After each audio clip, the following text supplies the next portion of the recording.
Hello viewers, সবাইকে স্বাগতম জানাচ্ছি নতুন আরেকটি ভিডিওতে। তো আজকের এই ভিডিওতে দেখানোর চেষ্টা করব আপনারা কীভাবে লোগো ডিজাইন করবেন। লোগো বলতে হচ্ছে কি আপনারা আপনাদের ইউটিউব চ্যানেলের জন্য হতে পারে, ফেসবুক পেজের জন্য হতে পারে, সেখানে আপনারা লোগো কীভাবে ডিজাইন করবেন, অর্থাৎ ওই লোগোটাই আপনারা আবার প্রোফাইল পিকচার হিসেবে ব্যবহার করতে পারেন। ওই জিনিসটা কীভাবে তৈরি করবেন সেটাই দেখানোর চেষ্টা করবো আজকের এই ভিডিওতে। ফার্স্ট অফ অল এই কাজটা করার জন্য আপনারা অনেকগুলো অ্যাপ্লিকেশন ব্যবহার করতে পারেন। সো এক্ষেত্রে আমি ফোন দিয়ে এটা করবো, ফোন দিয়ে কীভাবে করতে হয় সেটাই দেখাবো। সো আমি এক্ষেত্রে পিক্সেল ল্যাব নিব। সো পিক্সেল ল্যাবে আপনারা খুব সহজে এটা করতে পারেন। কীভাবে পিক্সেল ল্যাব ইউজ করে আপনারা একটা লোগো ডিজাইন করবে সেটাই দেখাবো আজকের ভিডিওতে। সো চলুন শুরু করা যাক। ফার্স্ট অফ অল পিক্সেল ল্যাবটাকে ইনস্টল করে নেবেন, দেন হচ্ছে গিয়ে এটাকে ওপেন করবেন। ওকে, সো ওপেন করার পরে এখন যেটা করব, এই যে নিউ টেক্সট যেটা সিলেক্ট করা আছে এটা আমরা ডিলিট করে দিচ্ছি। ওকে, তারপর এই থ্রি ডটে ক্লিক করে এখান থেকে আমরা ইমেজ সাইজটা নিয়ে নিব, নিয়ে এখান থেকে কাস্টমাইজ এখানে ক্লিক করে আমরা প্রোফাইল পিকচার যে স্কোয়ার আছে ওইটা দিয়ে দিব, দিয়ে ওকেতে দিয়ে দিব। ওকে, সো এখন আমরা যেটা করব, এটার জন্য আমরা একটা কালার চুজ করে নিব।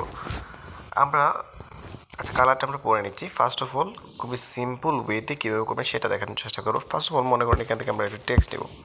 সো একটা টেক্সট নিলাম, নিয়ে টেক্সটটা লিখব। মনে করেন আপনার চ্যানেল কিংবা পেজে যা নাম আছে সেটা দিবেন। সো আমি একটা লেটার নিলাম, এটা নিয়ে এখন এটার সাইজটাকে আমি একটু বাড়িয়ে দিব, একটু বড় করে দিলাম সাইজটা। ওকে, তারপরে আমি এটার কালারটা দিয়ে দিব। সো আমি একটা কালার এখান থেকে পিক করছি। এখান থেকে আপনারা কালার দিতে পারেন, অথবা চাইলে প্লাসে ক্লিক করে আর মোর কালার দিতে পারেন। ওকে, তো আমরা আবার দেখেন এটা থেকে আপনারা গ্রেডিয়েন্ট করেও দিতে পারবেন, এই যে কালারগুলো গ্রেডিয়েন্ট করেও দিতে পারবেন। ওকে, তো আমি হচ্ছে গিয়ে এখানে কালার দেবো, ফিক্সড কালার দিতে চাচ্ছি, তার জন্য হচ্ছে গিয়ে এটা দিলাম আমি, নিয়ে ওকেতে ক্লিক দিলাম। ওকে, সো এখন আমি যেটা করব, এখান থেকে এই যে ফন্ট আছে ফন্টে ক্লিক করব। এখান থেকে আমি একটা ফন্ট সিলেক্ট করে দেব, এবং এই যে ফন্টটা দেবো সেটা হচ্ছে গিয়ে যে বোস্টন ট্রাফিক এটা দিচ্ছি। ওকে, হয়ে গেল। তো আমি এখানে সাইজটাকে আর একটু বড় করে দিচ্ছি। ওকে, আমি এটা 64 করে দিচ্ছি, দিলাম। তারপর এখন এটা আমার চাইলে আমি এখান থেকে বোল্ড করতে পারি, বোল্ড করবো না, এটা যে ফন্টে নিয়েছি সেটা মোটামুটি ঠিক আছে। চাইলে এটাকে আমি স্ট্রোক করতে পারি। স্ট্রোকে আমরা কালার দিতে পারি, আবার গ্রেডিয়েন্টের থেকেও কালার দিতে পারি, অথবা ফিক্সড একটা কালার দিতে পারি, যে কোনো একটা কালার। ওকে, আমরা এটাই দিলাম। তারপর স্ট্রোক বাড়ানো যাবে, কমানো যাবে, আমরা এতটুকুই আপাতত রাখছি। ওকে, সো এখন আমরা যেটা করব, এটা সিলেক্ট অবস্থায় আছে, আমরা কপিতে ক্লিক করবো, তাহলে আরেকটা কপি হয়ে যাবে।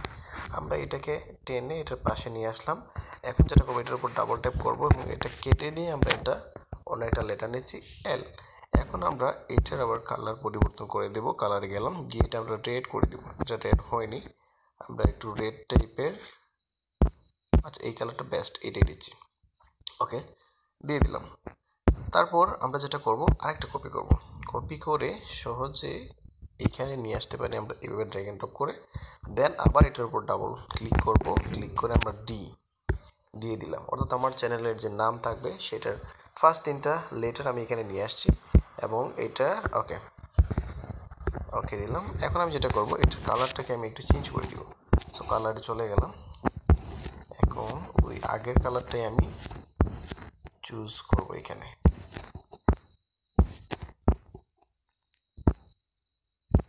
এই কালারটাই থাকবে। ওকে, আমি বাইরে একটা ক্লিক করে দিলাম। তার আগে এখানে এটা একটু ছোট হয়ে গেছে, আমি এটাকে ওকে, ইটস পারফেক্ট নাও। এখন আমি যেটা করব, আরেকটা টেক্সট বক্স নিব, নিয়ে এটাকে এখানে নিয়ে আসলাম, ডাবল ট্যাপ করলাম, এখানে লিখব, নামটা লিখলাম। তারপর এটাকে আমি সাইজটা একটু এটার বড় করে দিব। ওকে, এখন এখান থেকে এর কালারটা আমি চুজ করে দিচ্ছি। আগে ফন্টটা সিলেক্ট করে দিই, ফন্টটা আমরা আগের ফন্টটাই রাখার চেষ্টা করব। ওকে, এখন আমরা এখান থেকে এটার জন্য কালারটা দিয়ে দিব। সো গ্রেডিয়েন্টে যাব না, আমরা এখান থেকে জাস্ট সলিড কালারই দেওয়ার চেষ্টা করব।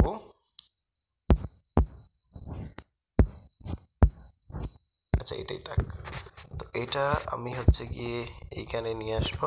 ওকে, তারপর এটাকে আমি একটু কপি করে নিচ্ছি, কপি করে আরেকটা নিয়ে আসলাম এবং এইটার উপর ডাবল ট্যাপ করে আমি এটা নামটা রিনেম করে নিলাম। তারপর এটাকে আমি জায়গা মতো বসিয়ে দিব।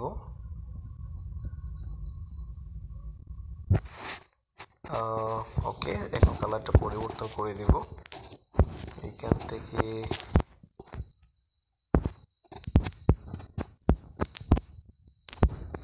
এটাই থাক, এটাই বেস্ট হবে। ওকে, তারপর এটাকে আমি আবার হচ্ছে এখান থেকে কপি করে দিচ্ছি, এখানে নিয়ে আসবো। তারপর ডাবল ট্যাপ করব, এটাকে আমি আবার রিনেম করে দিচ্ছি। ওকে, সো এটার পজিশনটা আমি একটু দেখব, একটু নিচে হয়ে গেছে, আমি পজিশনটা ঠিক করে দিচ্ছি। ওকে, এখন এটার কালারটা আমি চেঞ্জ করে দিচ্ছি। এখান থেকে কালারে যাব যে এই কালারটা দিয়ে দিচ্ছি, এটা না এটা। ওকে, সময়টা দেওয়া শেষ। এখন আমি প্রত্যেকটার ক্ষেত্রে স্ট্রোক দিয়ে দিব, স্ট্রোক দিলে আর একটু লুক্রেটিভ লাগবে, সুন্দর লাগবে দেখতে। এটার ক্ষেত্রে স্ট্রোকের কালারটা আমি একটু চেঞ্জ করে দিতে চাচ্ছি, আমরা দেখি কোনটা বেস্ট হতে হবে। এখানে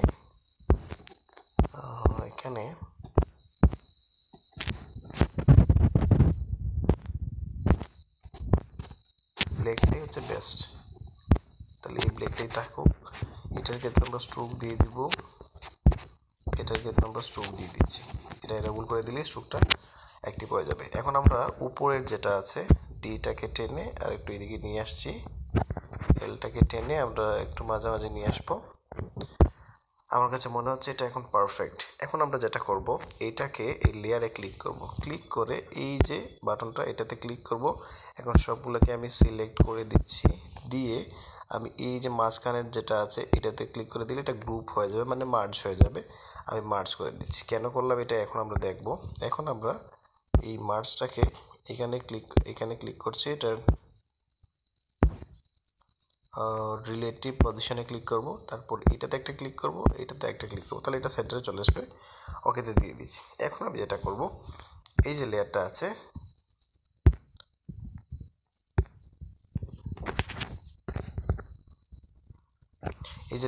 আমি লেয়ারটা একটু ট্রান্সপারেন্ট করার চেষ্টা করব। এই যে আমার লেয়ারটা এখন ট্রান্সপারেন্ট হয়ে গেছে, মানে পিছনের লেয়ারটা ট্রান্সপারেন্ট হয়ে গেছে। এখন আমি যেটা করব, এখান থেকে আমি অলরেডি গুগল থেকে একটা রিং ডাউনলোড করে রেখেছি, আমি সেই রিংটা এখানে বসিয়ে দিব। সো আপনারা ফার্স্টে একটা রিং ডাউনলোড করে নেবেন, যেমন আমি এই রিংটা ডাউনলোড করেছিলাম, এই রিংটা এখন নিয়ে আসবো পিএনজি। তো আমি এটাকে এখানে বসিয়ে দিব। ওকে, এখানে বসিয়ে দিলাম। এখন আমি যেটা করব, এই লেয়ারে আবার ক্লিক করব, ক্লিক করে এই যে উপরের যে লেয়ারটাকে টেনে ধরে আমি নিচে নিয়ে আসবো। তাহলে এখন আমি এটাতে আবার ক্লিক করছি, এখন দেখেন আমার উপরেরটা নিচে চলে আসছে, নিচেরটা উপরে। এখন আমি যেটা করব, এই লেয়ারটাকে আবার আমি চাইলে এখান থেকে এই যে রিলেটিভ পজিশনে ক্লিক করে আমি এটার পজিশন ঠিক করে দিতে পারি। ওকে দিয়ে দিব। এখন দেখেন এটার ব্যাকগ্রাউন্ডের যেটা আছে সেটা হচ্ছে গিয়ে অনেকটা দেখা যাচ্ছে, পিএনজিটা ক্লিয়ার না। আমি যেটা করব, এখানে চলে আসব, চলে আসার পরে এই যে ইরিজ কালার এটাতে ক্লিক করব, এনাবলে দিয়ে দিব। এনাবলে দিয়ে এখানে যে টলারেন্সটা আছে, আমি টলারেন্সটা একটু বাড়িয়ে দিচ্ছি, একটু বাড়িয়ে দিচ্ছি এতটুকু। এখন কিন্তু এটা ডিরেক্ট পিএনজি হয়ে যাবে, মানে বাইরে যে ট্রান্সপারেন্ট ওইগুলো আর কিছুই দেখা যাবে না। এখন আমি এটা ওকে করে দেবো, শেষ আমার কাজ। আমার লোগোটা রেডি হয়ে গেছে। চাইলে আপনারা এটাকে আরও ডিজাইন করতে পারেন, আরও মডিফাই করতে পারেন, আরও এডিট করতে পারেন, অথবা এখান থেকে শেপ থেকে এইখানে যে শেপ আছে শেপ থেকে আপনারা সিম্বল নিয়ে এসে কাজ করতে পারেন। আমি যেটা আপাতত করছি না। আমার মোটামুটি লোগোটা রেডি হয়ে গেছে। এখন আমি যেটা করব, এটাকে সেভ করে দিব। সো এক্সপোর্ট ইমোজে ক্লিক করব, ক্লিক করার পর এটা পিএনজি হিসাবে আছে, যদি না থাকে এখান থেকে পিএনজি সিলেক্ট করে নেবেন, তারপর সেভ টু গ্যালারি এটাতে ক্লিক করে দেবেন, তাহলে এটা গ্যালারিতে সেভ হয়ে যাবে। এই যে দেখেন আমার লোগোটা হচ্ছে এরকম দেখাবে, আমি যেখানে আপলোড করব আমার লোগো বলেন, প্রোফাইল পিকচার বলেন, এটা এরকম দেখাবে।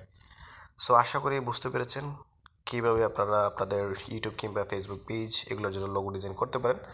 যদি ভিডিওটি ভালো লাগে থাকে তাহলে অবশ্যই আমার চ্যানেলটি সাবস্ক্রাইব করবেন, পাশে থাকা বেল আইকনটি অবশ্যই ক্লিক করবেন। ধন্যবাদ সবাইকে সাথে থাকার জন্য। এতটুকু ছিল আজকের ভিডিও।